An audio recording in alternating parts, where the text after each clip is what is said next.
Hello students, अस्सलाम वालेकुम। कैसे हैं आप? उम्मीद करता हूँ सभी ठीक ठाक होंगे। आज का जो मेरा टॉपिक है वो बड़ा ही मज़े का है, गैसियस स्टेट के रिलेटेड है, जो हम चैप्टर पढ़ते हैं फर्स्ट ईयर में। अब देखते हैं वो क्या है। अब मैं आपको जो बताना चाहता हूँ बड़ी मज़े की चीज़ है। सपोज़ कर लें यहाँ पे हम पढ़ें गैसेस वाला चैप्टर, सही है। गैसेस वाले चैप्टर के अंदर हमने एक इक्वेशन पढ़ी थी, PV = NRT। आप सबको अच्छी तरह याद है ये इक्वेशन क्या है, कि ये जो इक्वेशन है ये बेसिकली थी किसके लिए? आइडियल गैसेस के लिए। अब आइडियल गैसेस क्या है मैं बस आपको बताना चाह रहा हूँ, कुछ आप बस फोकस करें। उसके बाद अब रियल गैसेस के लिए भी एक इक्वेशन बनी, वो जो थी P + AN²/V² × V - NB × nRT। ये जो इक्वेशन थी ये एक्चुअल में रियल गैसेस के लिए थी। अब हमने आज जो डिस्कशन करना है वो इसी के ऊपर करना है कि आखिर में ये जो इक्वेशन थी PV = NRT, ये तो आइडियल गैसेस के लिए थी, तो रियल गैसेस के लिए इस इक्वेशन को चेंज क्यों करना पड़ा, इसको करेक्ट करके ये वाली इक्वेशन वान डर वाल ने क्यों डेवलप की। तो ये हमारा जो है आज का पूरा जो है वो इसी के रिलेटेड टॉपिक हमारा होने वाला है। अब थोड़ा सा डिस्कशन करते हैं। अगर आपको पता होगा आइडियल गैसेस से रिलेटेड, तो भाई सबसे पहली चीज़ जो है जो हम डिस्कस करने लगे हैं इसके बारे में वो ये है, आप एक तरफ अपनी आइडियल गैस को लें, आइडियल गैस ले ली मैंने एक तरफ, और एक तरफ मैंने अपनी रियल गैस ले ली। कोई सी भी रियल गैस आप ले सकते हैं। रियल गैस मतलब जो एग्जिस्ट करती हैं, कार्बन डाइऑक्साइड या कुछ भी ऐसा, ये क्योंकि सपोजिशन में किया गया। अब आइडियल गैस की अगर बात की जाए तो हमने एक पॉइंट पढ़ा था, आपको अगर याद हो काइनेटिक मॉलिक्यूलर थ्योरी के अंदर, द वॉल्यूम, और आप कह सकते हैं actual volume, the actual volume of the gas was negligible. ये हमने पढ़ा था कि नेग्लिजिबल है, सही है, negligible as compare to the total volume. अब जो टोटल वॉल्यूम था उसके लिहाज से उसका जो वॉल्यूम है वो नेग्लिजिबल है एक्चुअल वॉल्यूम। अब ये भी हम देखेंगे कि एक्चुअल में एक्चुअल वॉल्यूम क्या है, वो क्यों नेग्लिजिबल था। आइडियल गैस के हवाले से बात करेंगे। जब हमने बात की रियल गैसेस के हवाले से, तो रियल गैसेस के अंदर हमने एक चीज़ आपको पता है, रियल गैसेस के अंदर हम उसको निगलेक्ट नहीं कर सकते। इसमें नेग्लिजिबल जो है वो नहीं है, आप कह सकते हैं इसमें नेग्लिजिबल जो है वो नहीं है, क्रॉस लगा दिए भाई। क्यों नहीं है ये भी हम डिस्कस करेंगे। ये पॉइंट आपने याद कर लेना क्योंकि इसी पॉइंट के इर्द-गिर्द। अब दूसरा जो पॉइंट और पोस्टुलेट जो था, जो कि इसके सारे के रिलेटेड वान डर वाल ने जिसके ऊपर फोकस किया, वो ये था कि आइडियल गैसेस के अंदर मॉलिक्यूल्स के बीच कोई फोर्स ऑफ अट्रैक्शन नहीं होती। No force of attraction between the molecules. मतलब कहने का ये है कि जो हमारे पास जो आइडियल गैस थी उसके जो मॉलिक्यूल्स थे उनके बीच में कोई भी फोर्स ऑफ अट्रैक्शन नहीं है। लेकिन रियल गैसेस में क्या होता है? फोर्स ऑफ अट्रैक्शन होती है भाई। रियल गैसेस में तो फोर्स ऑफ अट्रैक्शन एग्जिस्ट करती है। तो यहाँ पे आप इसको कर सकते हैं ओके। अब इन सारी चीज़ों को लेके हम जो है ना थोड़ा सा फोकस करेंगे कि भाई इन सारी चीज़ों को लेके इस इक्वेशन को इस इक्वेशन में क्यों लाया गया। तो जो पहली चीज़ है जो हमने इसमें फोकस करना है वो ये है कि भाई ये जो पॉइंट है, द वॉल्यूम और actual volume of the gas is negligible. मतलब यहाँ पे कोई ना कोई वॉल्यूम का फैक्टर आ रहा है। यहाँ पे आप कह सकते हैं कि वॉल्यूम के अंदर कोई चेंज आएगा। तो ये देखिए हमने वॉल्यूम के अंदर चेंज किया, इसका वॉल्यूम V था, रियल गैसेस के लिए हमने V - NB लिया।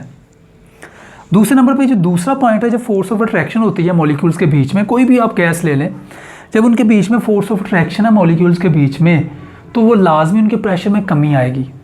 ऐसे ही है ना। तो भाई प्रेशर में भी चेंज आएगा, कमी आ सकती है, चेंज आ सकता है। तो वो हम यहाँ पे कह सकते हैं कि भाई प्रेशर जो है वो भी उसका वेरी कर रहा है for real gases from ideal gases. अब यहाँ पे दो चीज़ें आपके सामने आ रही हैं, number 1 volume and number 2 is pressure. अब इसको वन बाय वन हम डिस्कस करेंगे कि भाई इनके अंदर कैसे करेक्शन आई। तो आप फोकस करते रहिएगा, आपको इंशाल्लाह क्लियर हो जाएगा। अब हम देखने लगे हैं कि इसके अंदर कैसे कैसे जो है वो चेंजेस आए। चलो भाई, सबसे पहली चीज़ जो है वो फोकस करने वाली ये है जो मैं बताने लगा हूँ। सपोज कर लें हम यहाँ पे करते हैं वॉल्यूम करेक्शन पहले, सही है। वॉल्यूम करेक्शन हम डिस्कस कर लेते हैं कि भाई वॉल्यूम कैसे करेक्ट किया गया। वॉल्यूम के करेक्शन के लिए मैं वो भी आइडियल गैस की भी इक्वेशन लिख लेता हूँ, P V is equal to N R T. ये मैं बार बार इसलिए लिख रहा हूँ ताकि यहाँ से आपका आइडिया हो जाए। अब यहाँ पे मैं एक आइडियल गैस ड्रा करूँगा, ये आपके पास आइडियल गैस है, और यहाँ पे आप एक गैस ड्रा कर लें विच इज़ रियल गैस। इसको रियल गैस बोल दें आर जी, इसको आई जी आइडियल गैस बोल दें ताकि आपको क्लियर हो जाए। अब जो हमारे पास आइडियल गैस थी ना, उसका वॉल्यूम क्या था, उसका वही वॉल्यूम था जो इस कंटेनर का है। सपोज कर लें कि दोनों कंटेनर इक्वल हैं साइज़ में, वॉल्यूम दोनों का इक्वल है। जो हमारे पास आइडियल गैस थी उसके जो वॉल्यूम था गैस का, उसका उतना ही वॉल्यूम था, वॉल्यूम ऑफ द गैस उतना ही था जितना वॉल्यूम ऑफ द कंटेनर था। समझ आ गई बात की? लेकिन इस केस में ऐसा नहीं था। रियल गैसेस में ऐसा नहीं होता। रियल गैसेस में क्या था कि जो वॉल्यूम ऑफ द गैस था वो वॉल्यूम ऑफ द कंटेनर के इक्वल नहीं था। कैसे नहीं था? सिंपल सी बात है, बहुत ही मज़े की। जो हमारे पास आइडियल गैस होती है ना, उसके मॉलिक्यूल जो है उनका साइज़ बहुत स्मॉल होता है एज़ कम्पेयर टू, ये आप ले लें इसको। और जो रियल गैस होती है उसके मॉलिक्यूल्स इतने स्मॉल नहीं होते, स्फेरिकल होते हैं। अब ये जो पॉइंट आपको नेग्लिजिबल वाला है वो क्या है? आइडियल गैस पे वो बात बिल्कुल सही है कि वॉल्यूम ऑफ द जो मॉलिक्यूल्स है या जो एक्चुअल वॉल्यूम है वो क्या है, नेग्लिजिबल है। कैसे? अगर मैं सारे मॉलिक्यूल्स को इस कंटेनर से कलेक्ट करके अगर मैं इनका वॉल्यूम फाइंड करता हूँ तो शायद ये कितने हैं, ये तकरीबन 9 बनते हैं, तो इतनी सी जगह पे आ जाएंगे, इतना वॉल्यूम ले रहे हैं। तो ये एक्चुअल वॉल्यूम है या वॉल्यूम ऑफ द मॉलिक्यूल्स है। तो एक्चुअल वॉल्यूम जो है आइडियल गैस के मॉलिक्यूल्स का वो टोटल वॉल्यूम के मुकाबले में क्या है भाई, नेग्लिजिबल है। अब इधर आ जाते हैं रियल गैसेस में। जब हम रियल गैसेस की बात करते हैं तो रियल गैसेस में ज़रा देखें, अगर मैं मॉलिक्यूल्स को कितने 1 2 3 4 5 6 7 8 अगर इनको मैं यहाँ पे ड्रा करता हूँ तो ये जो है नेग्लिजिबल नहीं है। ये देखें काफ़ी ज़्यादा वॉल्यूम का ऑक्यूपाई कर रहे हैं। तो इसका मतलब ये है कि जब हम आइडियल गैस की बात करते हैं तो आइडियल गैस के अंदर the actual volume of the gas molecules is negligible to the total volume. Ideal gas पे ये बात सही थी, रियल गैसेस में नहीं है। वजह क्या है? रियल गैसेस के मॉलिक्यूल जो है वो पॉइंट नहीं होते, वो थोड़े से स्फेरिकल होते हैं, बड़े होते हैं साइज में। अब एक तो चीज़ ये, इसका मतलब ये है अब मेरे पास जो गैस है ना, अब मैं यहाँ पे खड़ा हूँ तो मैं फ्रीली कहाँ कहाँ मूव कर सकता हूँ। सपोज़ कर लें ये कमरा है मेरे पास, हम यहाँ पे 5 लोग हैं, तो 5 लोग अगर मैं एक ही कोने में इकट्ठे कर दूँ तो वो उस कोने में हम फ्रीली मूव नहीं कर सकते, मतलब वो हमारा वॉल्यूम नहीं है। गैस का वॉल्यूम वो होता है जिसमें वो फ्रीली मूव कर सकते हो। अब रियल गैसेस में, आइडियल गैसेस में तो ये यहाँ पे भी मूव कर सकते हैं क्योंकि ना होने के बराबर है। ये गैस के मॉलिक्यूल्स यहाँ कहीं पे भी मूव कर सकते हैं। That's why we can say that कि इनका जो सारे का सारा वॉल्यूम है कंटेनर का, वो किसका वॉल्यूम है, वो असल में हमारी जो आइडियल गैस का टोटल वॉल्यूम। ये चीज़ ना होने के बराबर, इसको मैंने क्रॉस कर दिया। अभी जो आइडियल गैस है वो कहीं पे भी मूव कर सकती है, सारा वॉल्यूम है उसका। रियल गैसेस के केस में ऐसा नहीं है। इसके लिए जो असल वॉल्यूम है, जो इसका एक्चुअल वॉल्यूम है, वो सिर्फ इतना, यहाँ से लेके यहाँ तक, ये वाला नहीं है, क्योंकि ये तो गैस के मॉलिक्यूल्स यहाँ पे फ्रीली मूव ही नहीं कर पाएंगे। इस वॉल्यूम को हमने क्या बोल दिया, एक्सक्लूडेड वॉल्यूम। एक्सक्लूडेड वॉल्यूम ये हमने ऐड नहीं करना। मतलब कहने का ये है कि अगर हम जो बात करते हैं आइडियल गैस की, तो आइडियल गैस को के लिए मॉलिक्यूल्स के पास ज़्यादा वॉल्यूम है, ज़्यादा स्पेस है, क्योंकि उनका साइज छोटा, वो कहीं भी जा सकते हैं। लेकिन रियल गैसेस के अंदर मॉलिक्यूल्स अपना वॉल्यूम भी उनका इतना ज़्यादा, उनके अपना ही इतनी जगह स्पेस कवर कर लेते हैं कि उस प्लेस की वजह से जो बाकी बचती है उसमें फ्रीली मूव कर सकते हैं। तो ये वाला वॉल्यूम जो है इसको चाहिए। ये इसका मतलब हमारे जो रियल गैसेस का वॉल्यूम है वो थोड़ा सा कम होता है as compare to ideal gases की। आई होप आपको समझ आ गई होगी। अब इसको देखते हैं, यहाँ से वॉल्यूम करेक्शन करने लगे। ये जो वॉल्यूम है ना, ये वाला, ये वॉल्यूम ऑफ द मॉलिक्यूल्स है, ये एक्सक्लूडेड वॉल्यूम है। और ये वाला जो वॉल्यूम है ये क्या है, जो हमें चाहिए, जिसके अंदर गैस मॉलिक्यूल मूव कर सकते हैं। This is the volume of the real gas. ये वाला, ये आप कह सकते हैं वॉल्यूम ऑफ रियल गैस।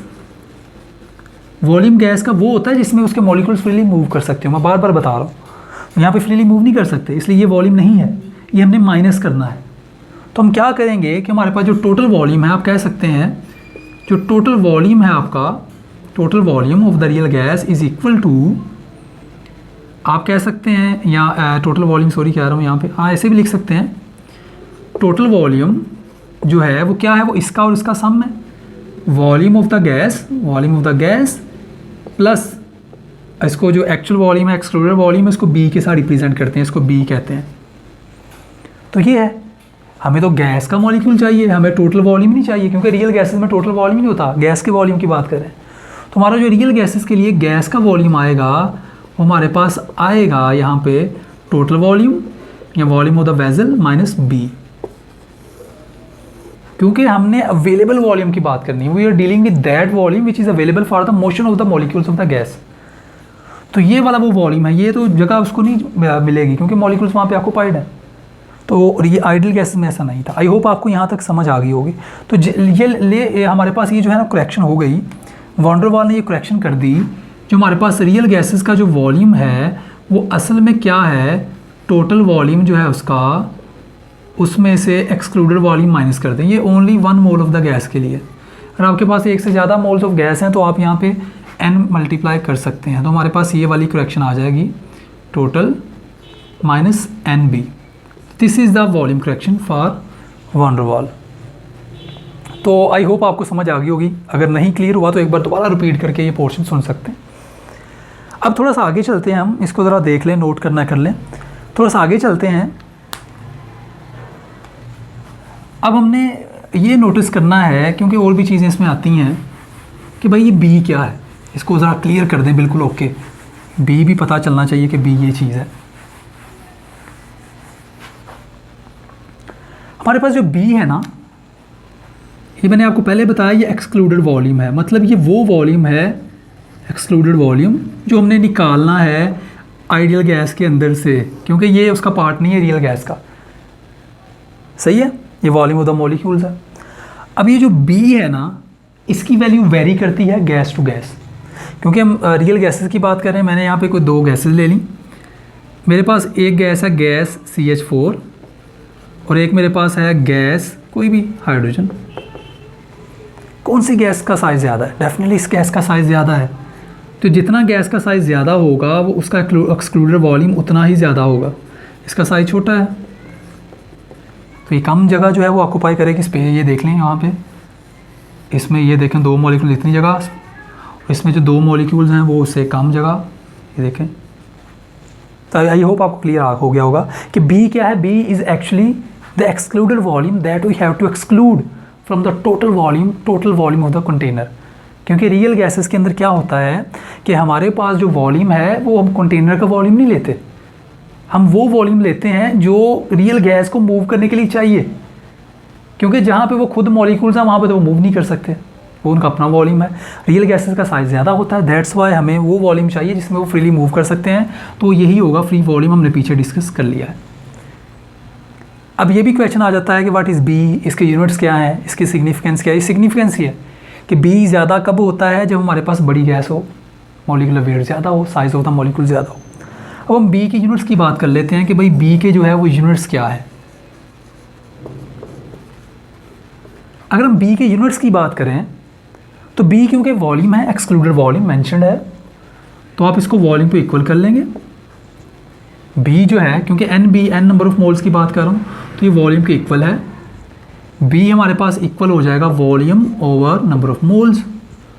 तो भाई वॉल्यूम का यूनिट क्या होता है, डेसीमीटर क्यूब होता है वॉल्यूम का यूनिट, और नंबर ऑफ मोल्स का मोल होता है। तो बी का हमारे पास जो यूनिट आएगा वो क्या आएगा, dm क्यूब पर मोल। तो ये भी आपका जो है सोल्यूशन हो जाएगा कि what is the unit of B. Significance भी हो गई और इसके यूनिट्स भी हो गए। आई होप यहाँ तक वॉल्यूम करेक्शन क्लियर हो गया होगा। तो हमने वॉल्यूम करेक्ट कर लिया कि जो रियल गैसेस का वॉल्यूम होता है ना, वो आइडियल गैसेस के मुकाबले में थोड़ा सा कम होता है। कितना कम होता है, एक्सक्लूड कर देते हैं उसका वॉल्यूम, उस टोटल वॉल्यूम में से गैस के मॉलिक्यूल्स का जो स्पेस कवर कर रहे हैं वो माइनस कर देते हैं। चलिए अब थोड़ा सा आगे चलते हैं। वॉल्यूम करेक्शन कवर हो गई। अब तो इसको थोड़ा सा लिखने के बाद हम प्रेशर करेक्शन की तरफ चलते हैं।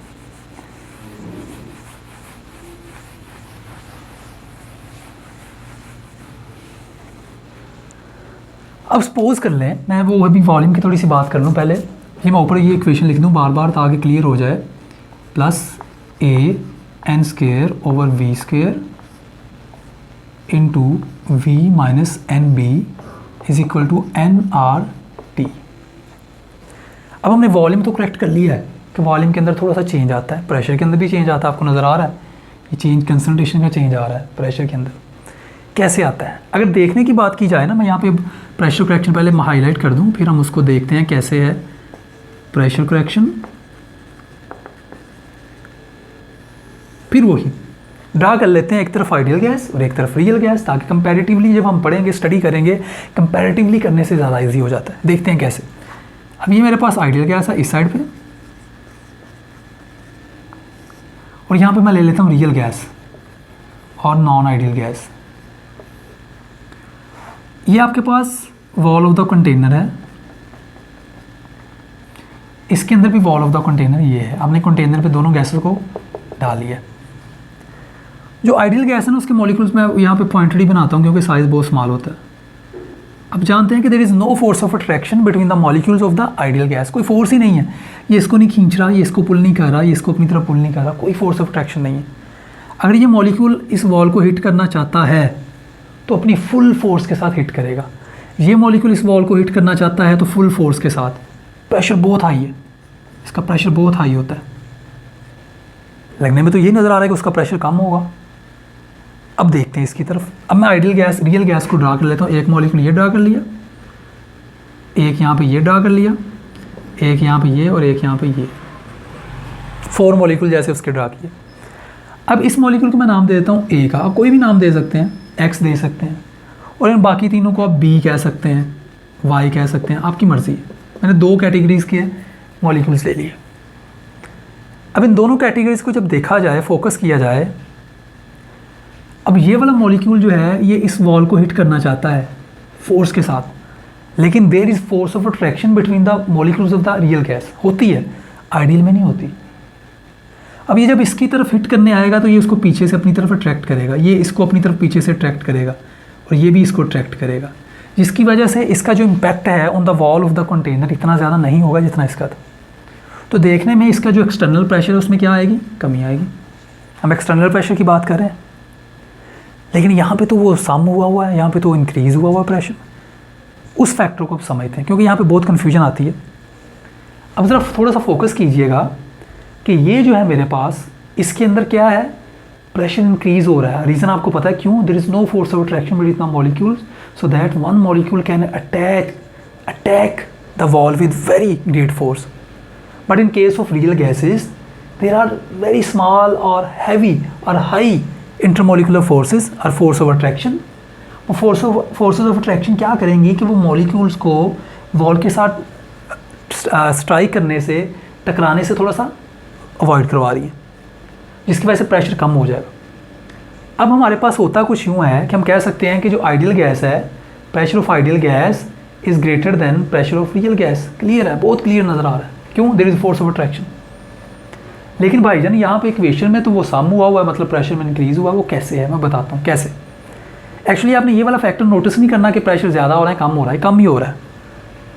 लेकिन हम यहाँ पे इसमें एक प्रेशर की बात करते हैं, इसमें 2 प्रेशर्स की, क्योंकि प्रेशर आप इंटरनल भी हो सकता है, एक्सटर्नल भी हो सकता है। इसमें कोई भी इंटरनल प्रेशर आपको नज़र नहीं आ रहा। क्यों नज़र नहीं आ रहा? क्योंकि there is no force of attraction. जब फोर्स ऑफ अट्रैक्शन नहीं है, वो आपस में खींचेंगे नहीं, आपस में स्ट्राइक नहीं करेंगे, कोलाइड नहीं करेंगे, प्रेशर ही नहीं है, सिर्फ एक्सटर्नल प्रेशर, सारे के सारे वॉल्स के साथ टकरा रहे हैं। इसके केस में क्या है, जब ये इसको अपनी तरफ अट्रैक्ट करेगा, इसके साथ कोलाइड करेगा, इसके साथ भी कोलाइड करेगा, जिसकी वजह से यहाँ पे इंटरनल प्रेशर भी जनरेट होगा, इंटरनल प्रेशर भी जनरेट होगा। तो इसका मतलब ये है जो आइडियल गैस का प्रेशर है ना, वो वही प्रेशर है जो हमें सिर्फ बाहर से मिल रहा है। लेकिन जो रियल गैसेस का प्रेशर है वो एक्चुअल में एक्सटर्नल प्रेशर भी है प्लस इंटरनल प्रेशर भी है। समझ आ रही होगी मैं क्या कह रहा हूँ? इसमें कोई इंटरनल प्रेशर नहीं है, इसलिए आइडियल गैस का जो भी प्रेशर था वही प्रेशर था जो हमें फील हुआ। लेकिन रियल गैसेस का प्रेशर हमारे पास एक तो हमें जो फील हुआ वो, और दूसरा प्रेशर जो इनके इंटरनल आपस में स्ट्राइक करने से इंटरनली जनरेट हो रहा है। तो ये हमारे पास रियल गैसेस की इक्वेशन आ जाएगी। आई होप आप यहाँ तक कुछ समझ पाए होंगे। अब इस चीज़ को समझने के लिए थोड़ा सा इलस्ट्रेट करते हैं। अब हमारे पास यहाँ पे मैं मेंशन कर दूँ कि हमारे पास जो रियल गैस का प्रेशर पी आर हमारे पास आ गया। ये तो हम सिंपल पी जो है प्रेशर नोट कर लेंगे, फाइंड कर लेंगे। ये जो इंटरनल प्रेशर है इसको कैसे फाइंड करते हैं, ये कहाँ से आता है, क्लियर करता हूँ। अब ये इंटरनल प्रेशर है, ये आपको पता है कि मैंने यहाँ पर 2 टाइप्स के मॉलिक्यूल्स लिए हैं। यहाँ पे बहुत ज़्यादा टाइप्स के हो सकते हैं। 2 टाइप के क्यों लिए? क्योंकि फोर्स ऑफ अट्रैक्शन जो है वो दो मॉलिक्यूल्स के बीच ही होती है, दो तरह के मॉलिक्यूल्स के बीच, एक जो टकरा रहा है और एक जिसको पीछे को खींच रहा है। और ये हमने सिर्फ इमेजिन करना है कि there are two type of molecules, एक तो जो स्ट्राइक कर रहे हैं और एक जो उनको पीछे की तरफ अट्रैक्ट कर रहे हैं। अब मैंने क्या किया, मैंने जो इंटरनल प्रेशर है आपको पता है, यहाँ पे मैं ये वाली साइड इरेज कर देता हूँ क्योंकि इसका आपको फ़ायदा नहीं है। अब मेरे पास जो इंटरनल प्रेशर है, यहाँ पे इंटरनल प्रेशर को मेंशन कर रहा हूँ, आइडियल को नहीं। जो इंटरनल प्रेशर है वो एक्चुअली डायरेक्टली प्रोपोर्शनल है concentration of A molecules multiplied with concentration of B molecule. अब मिसाल के तौर पे कहना क्या चाह रहा हूँ, जितने ज़्यादा ए होंगे उतनी ही ज़्यादा फोर्स ऑफ अट्रैक्शन होगी, बी भी उतना ही अट्रैक्ट करेंगे। सही है, इंटरनल प्रेशर उतना ज़्यादा होगा जितना हमारे पास ए मॉलिक्यूल्स हैं, क्योंकि मॉलिक्यूल ज़्यादा आपस में रिलेशनशिप ज़्यादा, आपस में फोर्स ऑफ अट्रैक्शन ज़्यादा। तो भाई इंटरनल प्रेशर डायरेक्टली प्रोपोर्शनल दोनों, ये जो हमारे पास कंसंट्रेशन आ रही हैं दोनों के। अब इसको थोड़ा सा और आगे इलस्ट्रेट करते हैं। सॉरी फॉर द ये जो एक्सटर्नली आपको डिस्टर्बेंस हो रही है। अच्छा, अब थोड़ा सा फोकस करते हैं इस पर। ये बड़ी मज़े की चीज़ यहाँ पे मैं करने वाला हूँ। ये जो हमारे पास कंसंट्रेशन ए है, ये ज़रूरी नहीं है कि यही है, हो सकता है ये वेरी कर सकते हैं, कुछ भी हो सकता है। ए टाइप के वो मॉलिक्यूल थे जो वॉल के साथ टकराना चाह रहे थे, बी टाइप के वो मॉलिक्यूल थे जिनको रोक रहे थे। ये हमारी अजम्पशंस हैं। तो कंसंट्रेशन आपको पता क्या होती है, कंसंट्रेशन होती है हमारे पास number of moles over volume, क्योंकि ये दोनों मॉलिक्यूल्स एक ही जैसे हैं। सही है, तो मैं इनकी सेपरेट नहीं लूँगा, बल्कि एक ही तरह की कंसंट्रेशन ले लूँगा, n ओवर v। अब यहाँ पे हमारे पास क्या होगा, ये प्रेशर के इक्वल हैं, तो ये जो कांस्टेंट है इसको मैं a ले लेता हूँ। प्रोपोर्शनलिटी का साइन गायब हुआ तो हमारे पास कांस्टेंट आता है, कोई ना कोई सारी इक्वलिटी का साइन आ जाता है। तो हमारे पास जो इंटरनल प्रेशर है वो आ गया a n² ओवर v²। तो भाई ये हमारे पास PI इंटरनल प्रेशर आ गया।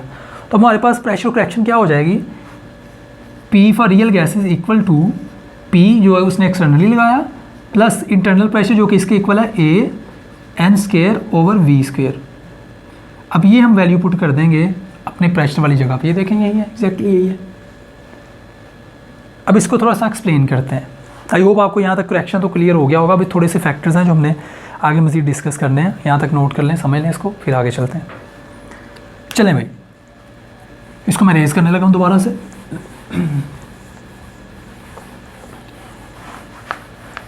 अब बात मज़े की ये है कि जब मैंने अपना प्रेशर जो था मैंने यहाँ पे मेंशन कर लिया भाई, उसके अंदर जो हमारे पास न्यू इक्वेशन आई वो आई P(an² over v² into v minus N B if the number of moles are different. अगर 1 है तो n की जगह पे 1 आ जाएगा, ये जो स्मॉल n है।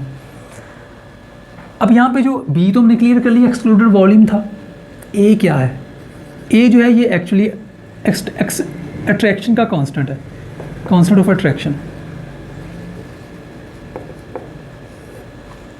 वान डर वाल ने यूज़ किया, कैसे यूज़ किया, हमारे पास डिफरेंट टाइप्स की गैसेस होती हैं। नॉर्मली हमारे पास पोलर गैसेस और हमारे पास नॉन पोलर गैसेस होती हैं। ऑलराइट, हमारे पास जो पोलर गैसेस होती है ना, उस पर फोर्स ऑफ अट्रैक्शन ज़्यादा होती है। जितनी फोर्स ऑफ अट्रैक्शन ज़्यादा होगी उतना ए फैक्टर ज़्यादा होगा। पोलर गैसेस के लिए ए फैक्टर हमेशा हाई होता है और नॉन पोलर के लिए ए फैक्टर हमेशा लो होता है। तो ये भी आप एग्जांपल कर सकते हो। आपको अगर कोई गैसेस देता है कोई सी भी, मुझे अब कहता है कि यहाँ पे कार्बन डाइऑक्साइड, चलो वो तो रहने दें, कोई और गैस ले लेते हैं।